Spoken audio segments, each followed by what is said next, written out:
ოცნებამ აკადემიურ სივრცესა და უნივერსიტეტებზე შეტევის აქტიური ფაზა, განათლების რეფორმად მონათლა. რეფორმა კი იქიდან დაიწყეს, რომ ქვეყნის ერთ-ერთ ყველაზე მსხვილ და წარმატებულ საქართველოს უნივერსიტეტს ორკესტრირებულად პოლიტიკური ტრიბუნებიდან, პროპაგანდისტული არხებიდან და დღეს უკვე პროკურატურიდან შეუდგეს. სწორედ ამ უნივერსიტეტის რექტორი გოგა თოფურია არის ახლა ჩვენთან სტუდიაში. მე მაინც სანამ საქართველოს უნივერსიტეტზე ვისაუბრებთ, ვარჩევდი დაგვეწყო დიდი სურათის აღწერით და შეფასებით. ამ სურათის ნაწილი არის. რა თქმა უნდა, მადლობა პირველ რიგში და გამარჯობა. გოგა, ის რაც მოვისმინეთ ჩვენ, როგორც ხობახიძის მხრიდან, ასევე განათლების სამინისტროს და აი ამ ინტელექტუალები დახუნძლული სპეციალური კომისიის შემადგენლობის ნამუშევრის სახით. იქიდან ორი ჩვენი სტუდენტია.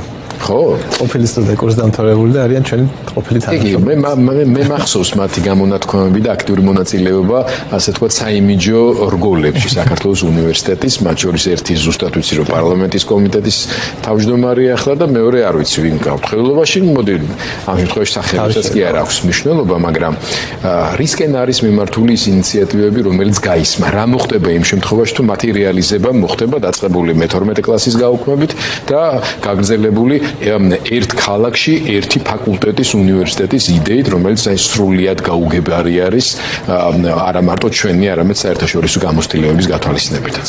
რა თქმა უნდა, ეს არის ცდელობა იმისა, რომ ქართული განათლება არ იყოს თავსებადი დასავლურ ევროპულ განათლებასთან. და საქართველოს არ იყოს ის ადგილი, სადაც ადამიანები თავისუფალ აზროვნებას შეეჩერებიან, განათლებას მიიღებენ, დასავლურ განათლებას მიიღებენ და ეს არ იყოს საერთოდ მიმზიდველი ადგილი არავისთვის. ესნად დავიწყებდი, მოდით წარმოვიდგინოთ ამ რეფორმას რა მოაქვს სტუდენტისთვის, რა მოაქვს უმაღლეს საგანათლებლო დაწესებულებისთვის და რა მოაქვს ზოგადად ქვეყნისთვის. და ვნახოთ რამე კარგი თუ მოაქვს და თუ უარყოფითი არის. პირველ რიგში დავიწყოთ სტუდენტით, არა? და სკოლის მოსწავლით. ვიზეც უნდა იყოს ორიენტირებული სასკოლო თუ უმაღლესი განათლება. როდესაც 12 წლიან სწავლებას, 11 წლიან სწავლებაზე შეამციეს, ну გარდა იმისა, რომ არ არის თავსებადი ევროპულ განათლებასთან და ამით სტუდენტს სკოლის მოსწავლეს შეეზღუდა საშუალება, რომ განათლება გააგრძელოს დასავლეთში. ახლა იმაზე ლაპარაკი ეს კარგი იყო რომ მიდიოდა, ცუდი იყო, ამას თავი რო გავალებო, თავისთავად ადამიანს რო ეზღუდება რაღაცას გაკეთების საშუალება, ეს უკვე ცუდია, ხო? მithumetes როცა ხელოვნურ ბარიერებს უწესებ იქ, სადაც ეს გზა უკვე გაკვალულია, რომელმაც შედეგები მოიტანა, უამრავ ახალგაზრდას მიეცა ამის შესაძლებლობა და განსაკუთრებით ხაზი უნდა გაუსვათ ისეთებს, რომლებიც მაღალ სოციალურ კლასებს არ წარმოადგენდნენ და ეს მათთვის ძალიან მნიშვნელოვანი შესაძლებლობა იყო შემდგომში სოციალურ კიბეზე უფრო სწრაფი სulis.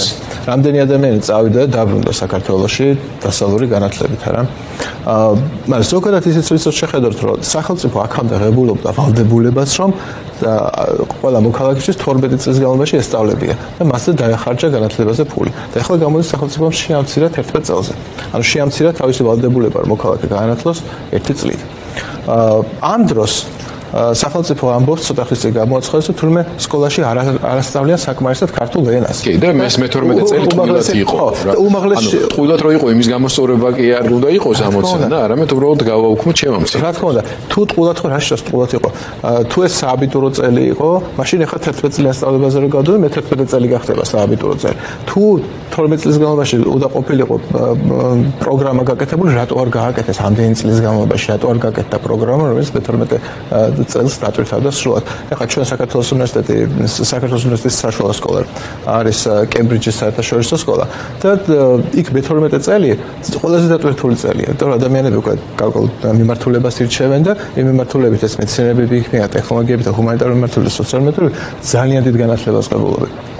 ეს არის სრულიად გაუმართლებელი არგუმენტი ის რომ მე-12 წელს თორმე ამდენი წელი გავიდა 20 წელი გავიდა ამისად ვერ გააკეთეს პროგრამა მე-12 კლასისთვის ის რომ სააბიტურო წელი იყო ეს აბსოლუტურად სრულიად არგუმენტია და ზოგადად გამოვიდა რომ შეეზღუდათ ახალგაზრდებს დასავლეთში სწავლის გასწავლით ამ ნაწილში შეგვიძლია ვთქვათ რომ საქართველოს მეხუთე პრეზიდენტი სალომე ზურაბიშვილის განცხადება გავრცელდა ამ ამბავთან დაკავშირებით და ის ამბობს რომ ეს დაახლოებით ისეთი მძიმე გადაწყვეტილება ხდება, როგორც გამოგვიცხადა კობახიძემ გასული წლის 28 ნოემბერსო, როცა ევროკავშირს ხო, ანუ განათლების სისტემის მოწყვეტას ნიშნავს ეს მთლიანად დასავლური განათლების სისტემისგან და სივრცისგან. ანუ სიმძიმის მასშტაბით თქვენი პათოსით გამოდის ეთანხმებით. რა თქმა უნდა, ეთანხმებით თვით კობახიძემ 6 თვის წინ თუ 9 თვის წინ როცა ეს კომისია შეიქმნა, თვითონვე თქვა, რომ ჩვენ მოგვიწევს ესეთივე სიმძიმის გადაწყვეტილების მიღება, როგორც იყო ეს 28 ოქტომბრის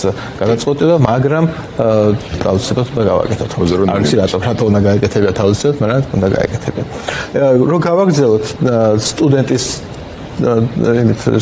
კუთხე უმაღლეს სასწავლებლად. ხო, გადავიდეთ უმაღლეს სასწავლებლად. ხარჯების შემცირების კუთხით იქაც ესე გამოდის, თუ ამცირებენ მაგისტრატურას. აქაც ნახეთ, ერთწლიანი მაგისტრატურის მერე სტუდენტებს გაუჭირდებათ დასავლეთში, მაგალითად დოქტორანტურაში სწავლის გაგრძელება, იმიტომ რომ უმეტესობა უნივერსიტეტი, უმეტესობა ქვეყნები ევროპაში მოითხოვენ 2 წლიან მაგისტრატურას იმისთვის, რომ მერე სტუდენტმა შეძლოს სწავლის გაგრძელება სადოქტორო პროგრამაზე. ეს იმას ნიშნავს, რომ როდესაც არჩევანს არ აძლევა აქ სტუდენტს და აუცილებლად უნდა იქონდეს ერთწლიანი მაგისტრატურა, ეს მას უბრალოდ უკარგავს საშუალებას, რომ ევროპის მთავარ ქვეყნებში გააგრძელოს სწავლა დოქტორანტურაშიც კი. გარდა ამისა, ხა წარმოიდგინეთ სტუდენტი, ახლა თქვათ ეს ერთი ფაკულტეტი ერთ ქალაქში, ხო? ესე იგი, ამით ჩვენ სტუდენტს უზღუდავთ შესაძლებლობას. თუ მას ჰქონდა მანამდე არჩევანი, რომ თქვათ სამართალზე ჩაებარებიათ თესეუში, ან ილიას უნივერსიტეტში, ან თქვათ არის სხვა უნივერსიტეტში, კიდე ეხლა ის იძულებული იქნება, რომ ერთ კონკრეტულ უნივერსიტეტს წავიდეს, თუ მაგალითად ცხოვრობს თბილისში და უნდა რომ ჩააბაროს სამართალზე. აი ასე ძალიან რომ შეეზღუდება სტუდენტს არჩევანის საშუალება, ეს შეიძლება ვთქვათ, რომ სტუდენტის სასარგებლოდ კეთდება, ცხადი არა. და თავისთავად ყველაზე ყველაზე მნიშვნელოვანი კომპონენტი არის ინკლუზიურობა სხვადასხვა სფეროში განათლებას დაწაფებული ახალგაზრდების, ხო? მე რამდენიმე უცხოეთს უმაღლეს სასწავლებელში ვარ, ნამყოფი, სადაც სოციალიზაციის სივრცეები ისეა მოწყობილი, მათ შორის რომ სხვადასხვა ფაკულტეტების სტუდენტები ხშირად არათუ ხვდებიან, არამედ ცალკეულ ლექციებს ერთად უწევთ ყოფნა სპეციალურად ზუსტად იმისთვის, რომ მათ შეხება, კომუნიკაცია, გაცვლა-გამოცვლა, ამის უნარები ჩამოუყალიბდეთ. ეს ძალიან მნიშვნელოვანი ფაქტორია. უნივერსიტეტში ასე არის, საგნებზე გვაქვს სპეციალურად სხვა მიმართულების სტუდენტები ერთად. ზოგადად სოფლიო მიდის იქითკენ, რომ მიმართულებები ხდება ინტერდისციპლინარული. მაგალითად, თანამედროვე ტექნოლოგიები ეს რა არის?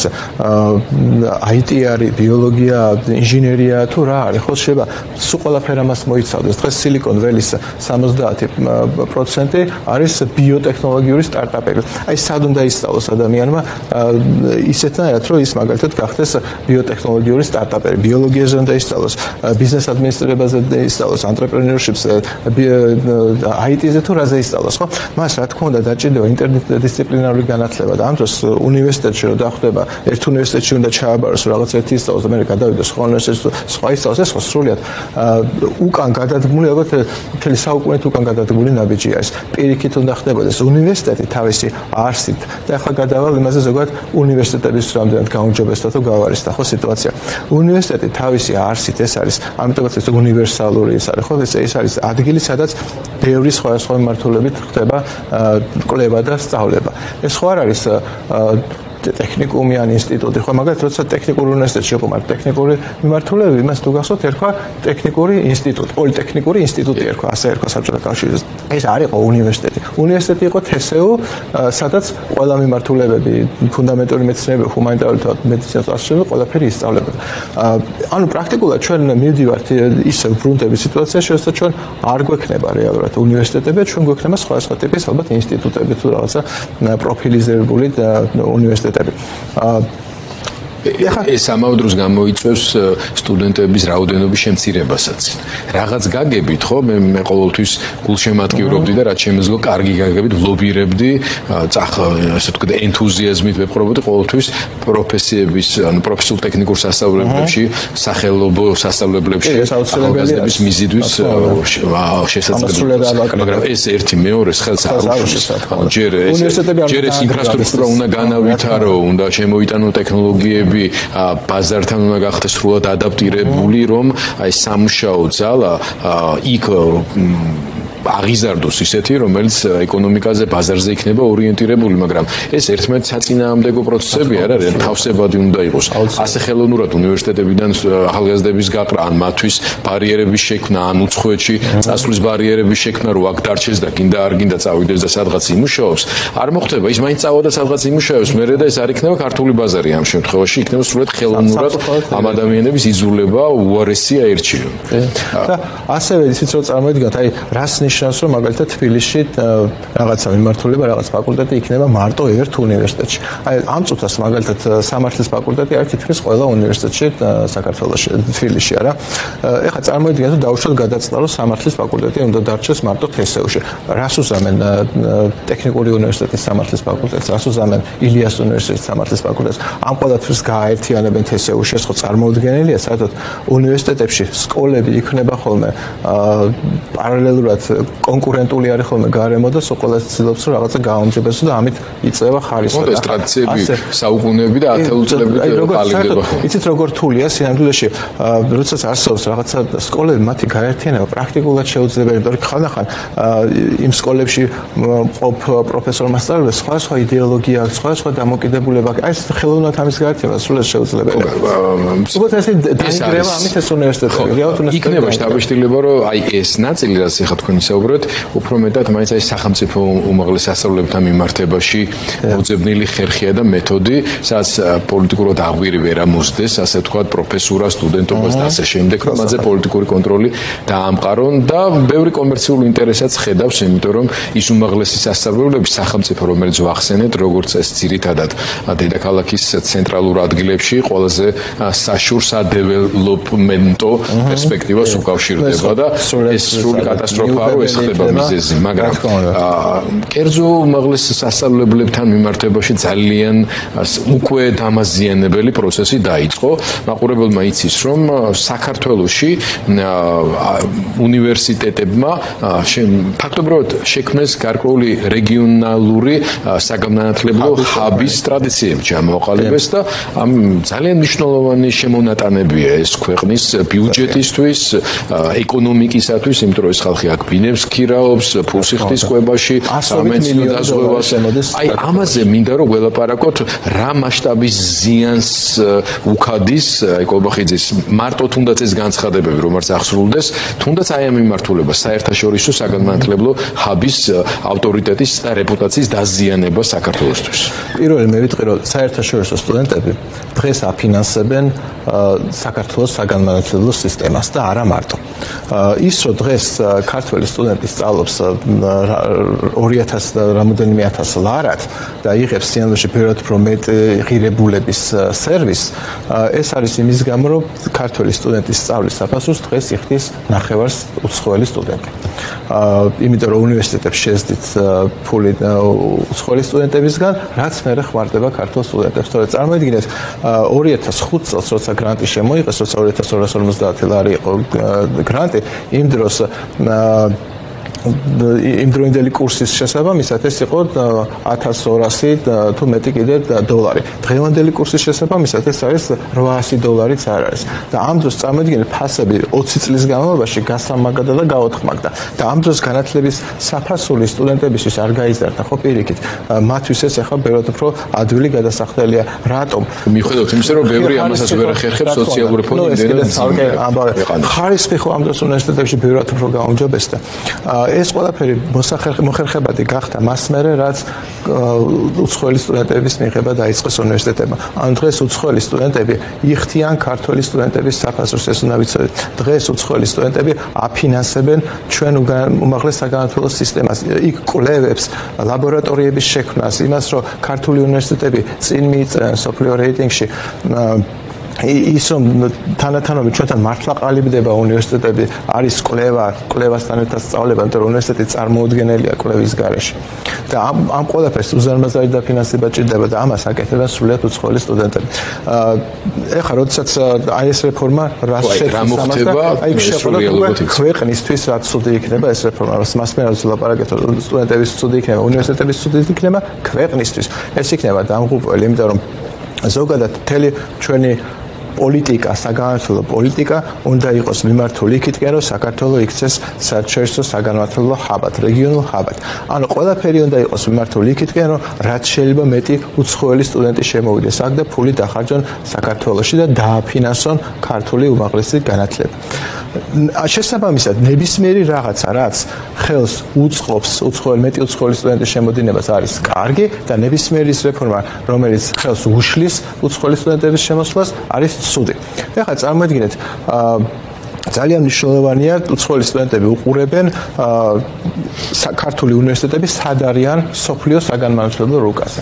დღეს მხოლოდ ილიას უნივერსიტეტი და თესეო არიან წარმოდგენილები QS-ის და Times-ის რენკინგში და ეხლა უკვე საქართველოს უნივერსიტეტი ჩნდება Nature-მა პირველ ადგილზე გაიყვანა. Webometrics-მა ასევე კერძო უნივერსიტეტებში.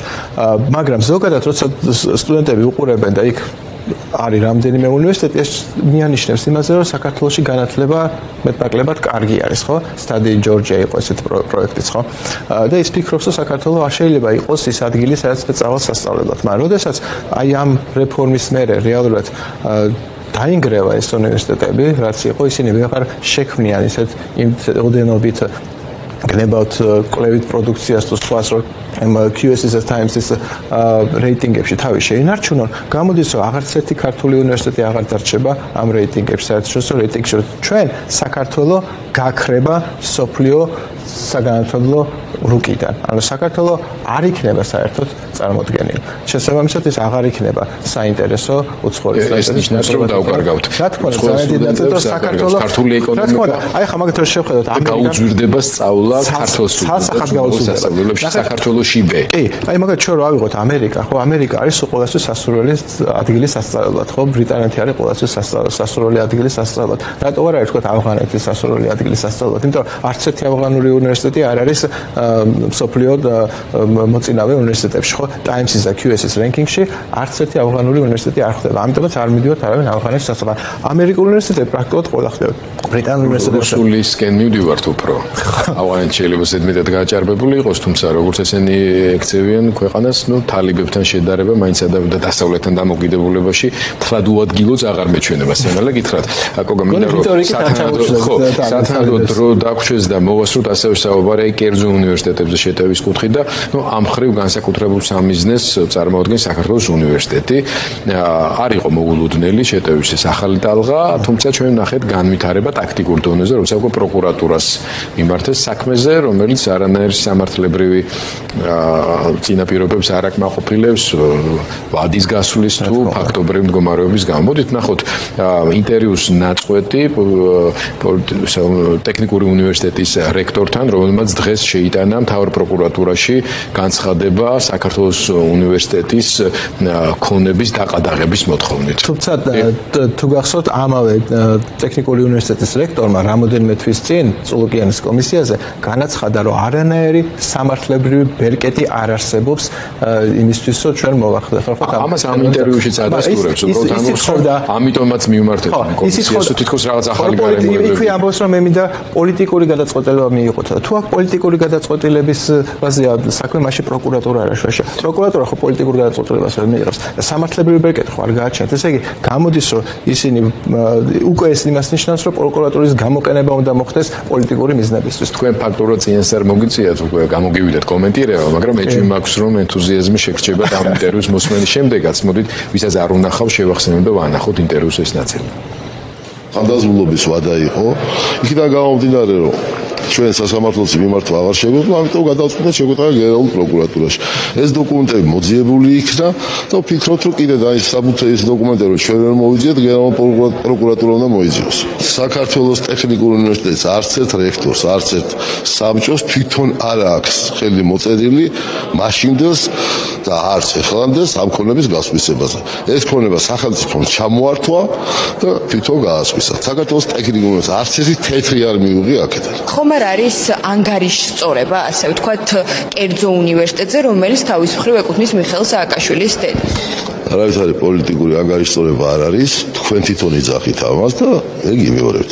როგორ შეიძლება სოფლიოში მოხდეს ისეთი რამ, რომ პირველმა პირმა დედამის გადასცეს უნივერსიტეტი, თუგით გადაიხადოს ფული ამაში, რაც ღირდეს საბაზრო თანხა. კითხვასაც არ დაგისვათ, პრინციპში შეკითხვა დასვა აქ ბატონმა და ამ თემაზეც მინდა რომ განმარტება გააკეთოთ. ერთლარად პოლიტექნიკური უნივერსიტეტის კუთვნილება და სხვა თემები, რომელზეც არაერთხელ გისაუბრეთ, მაგრამ საჭიროა რომ კი, ალბათ საჭირო არის, იმიტომ რომ მაინც პროპაგანდის ქვეშ ექცევა ადამიანები და პრემიერ-მინისტრის და სულ ყველა უტიფრად იმეორებენ ერთი და იგივე ტყუილს. ჯერ დავიწყოთ იქიდან რომ ტექნიკური უნივერსიტეტის არც ერთი შენობა საქართველოს უნივერსიტეტს არ შეუძენია.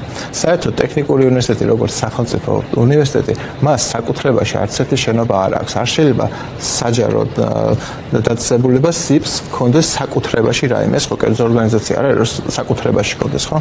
არსებობს ყველა ქონება, რაც კი სადაც არის განთავსებული საჯარო სამართლის იურიდიული პირი, ეკუთვნის ეკონომიკის სამინისტროს, სახელმწიფოს ეკუთვნის ჩვენ ხალხს. ანუ თავისთავად არ არსებობდა რაიმე ტექნიკური უნივერსიტეტის საკუთრებაში არსებული შენობა, რომელსაც იყიდა საქართველოს უნივერსიტეტი. ამას წმინდა სამართლებრივი კუთხით. სამართლებრივად ხო. მაგრამ რამდენად იყო ეს საერთოდ შენობები ფუნქციონირებდა და რაღაც დაკითხვა ჰქონდა.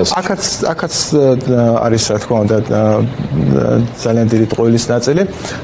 პირველი ეს შენობები, რომელიც ეკუთვნოდა ეკონომიკის სამინისტროს, აქედან რაღაცა ნაწილი, სადაც ტექნიკური უნივერსიტეტი იყო განთავსებული, ეს შენობები ეკონომიკის სამინისტრომ 2005-2006 წელს უზურპრუხტის წესით, ანუ სამიზღემშეო გამოყენების წესით გადასცა ტექნიკურ უნივერსიტეტს. ანუ ეს დარჩა სახელმწიფო ქონებად, მაგრამ გადასცა ტექნიკურ უნივერსიტეტს. მაგრამ ისეთი შენობა ნაგებობები, სადაც არ იყო ტექნიკური უნივერსიტეტი განთავსებული, ისინი რა თქმა უნდა სახელმწიფომ არ გადასცა ტექნიკურ უნივერსიტეტს. იყო შენობა ნაგებობები, ის იყო დაუმთავრებელი მშენებლობები, რომელიც საბჭოთა კავშირის დაიწყო და ისინი არასდროს არ დამთავრებულა.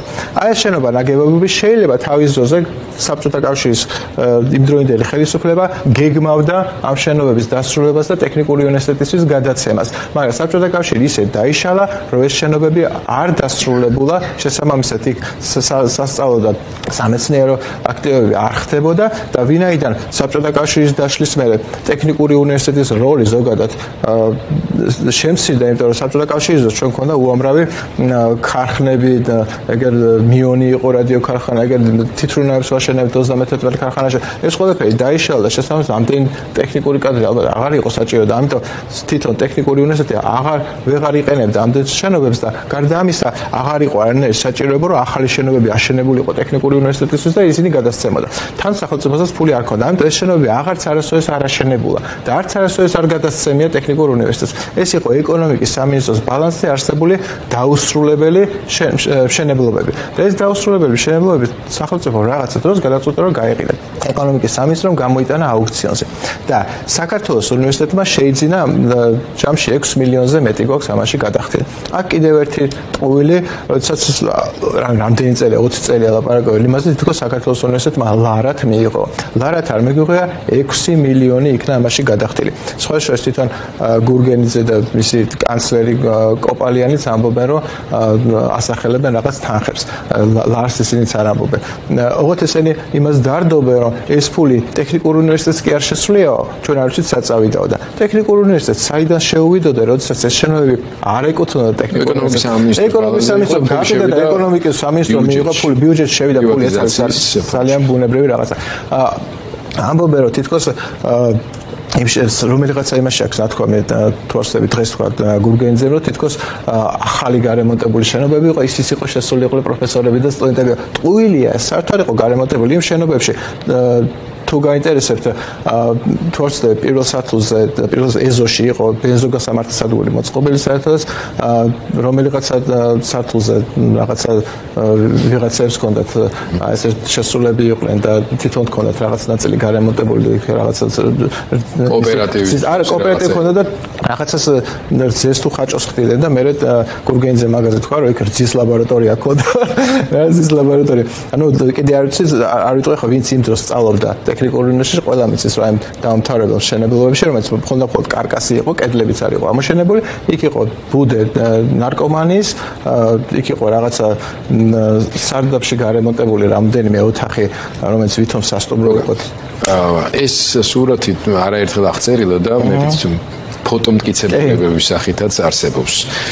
აქ ჩვენ ახლა ვსაუბრობთ ძალიან საშიშ პროცესზე, რომელმაც თუნდაც თავად პროცესმა შეიძლება იმდენ დააზიანოს ნებისმიერი უნივერსიტეტი, ალბათ ამაზეც არის გათვლილი, მაგრამ რომ იცოდნენ ადამიანებმა, რა სამართლებრივი პერსპექტივა შეიძლება ჰქონდეს საერთოდ, როგორ შეიძლება დააზიანოს უნივერსიტეტი, გასაგებია რომ პოლიტიკური ზეწოლის მეთოდი არის.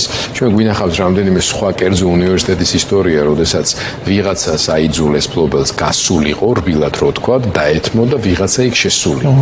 თქვენ რა ვერსიებზე ფიქრობთ და რას აკეთებთ იმისთვის, რომ მაქსიმალურად დააზღვიოთ უნივერსიტეტის სტუდენტების, პროფესორ-მასწავლებლების ქართული განათლების სისტემის შეიძლება ითქვას ინტერესები. პირველად დავიწყოთ იმით, რა პერსპექტივა აქვს, სამართლებრივი პერსპექტივა ამას არ აქვს. ამ საქმეს არ აქვს არანაირი სამართლებრივი პერსპექტივა. ეს თვითონ გურგენიძემაც აღნიშნა, სამართლებრივად ამ საქმეს გადაწყვეტის საშუალება არ არის, იმიტომ რომ ყველაფერი არის კანონიერად. ეხლა რაც შეეხება პოლიტიკურ გადაწყვეტილებას.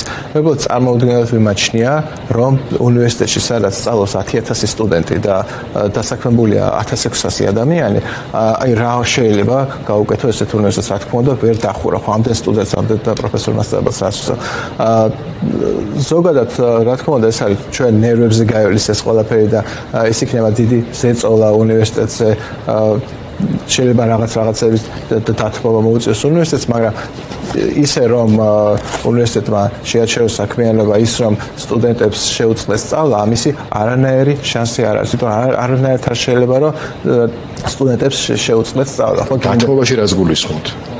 ნუ შეიძლება არ ვიცი კონკრეტულად რა, ზოგადად რაღაცა კომპრომისები, რაც მე არ ვიცი მართლა რა შეიძლება იყოს დათმობა. მართალი გითხართ ახლა ვერ ფიქრობ მაგაზე, მაგრამ მე ცალსახად ის ვიცი, რომ შეუძლებელია უნივერსიტეტში შეწყდეს სწავლება, სასწავლო პროცესი, როდესაც ვერ შეწყდება, გინდ პროკურატურაში იყოს გამოძიებაზე, გინდ ყადაღა ედოს უნივერსიტეტის ქონებას, ყადაღა შეიძლება ედოს, მაგრამ სასწავლო პროცესი ეგ ჩვეულებრივად გრძელდებოდეს. ანუ სტუდენტებს და პროფესორ-მასწავლებლებს ამ თავს საფრთხე არ ემუქრებათ, მაგრამ თავისთავად ყველამ უნდა იცოდეს, რომ ეს თავდასხმა არ არის მხოლოდ საქართველოს უნივერსიტეტზე. საქართველოს უნივერსიტეტზე არ გაჩერდებიან, რა თქმა უნდა, აქ იქნება საბოლოო ჯამში მიადგებიან ყველა უნივერსიტეტს, იმიტომ რომ მიზანი აქვს სრულიად სხვა. რა თქმა უნდა, საქართველოს უნივერსიტეტი შერჩეულია იმის გამო, რომ აქ ყველაზე ადმინისტრაციული ვიყავით, ალბათ სახელი და გვარი ფიგურირებს და პოლიტიკურად დამუშავებული თემა, კარგად პროპაგანდისტულად, თუმცა ეს იქნება კავკასიის უნივერსიტეტი თუ იქნება თავისუფალი უნივერსიტეტი თუ ასე შემდეგ, ყველასთვის სიგნალია თუ რა უნდათ მათ. პოლიტიკური კონტროლი და ღიად ამბობენ იმას, რომ სწავლების ის მეთოდები ევროპულ ღირებულებებზე დაფუძნებული, როგორც თვითონ ეძახიან ლიბერალური განათლების სისტემა და ასე შემდეგ, ეს არის ის, რაც უკვე დიდ სურათში რუსული ინტერესებიდან გამომდინარე უნდა ჩანაცვლეს ქართულ განათლების სისტემაში. შევაჯამოთ ბოლოს სიტყვას მოგცემთ და ვაშინგტონისკენ უნდა წავიდე. მე იმას ვიტყოდი, რომ ძალიან ყველამ დაიცოდეს, ძალიან მნიშვნელოვანი არის, რომ ქართული უნივერსიტეტები დარჩენ დამოუკიდებლები, რომ არ მოხდეს ამ უნივერსიტეტების დანგრევა, ის იქნება სახელმწიფო უნივერსიტეტები თუ ის იქნება კერძო უნივერსიტეტები. კერძო უნივერსიტეტები აკეთებენ ძალიან დიდ პროგრესს საქართველოში დღეს.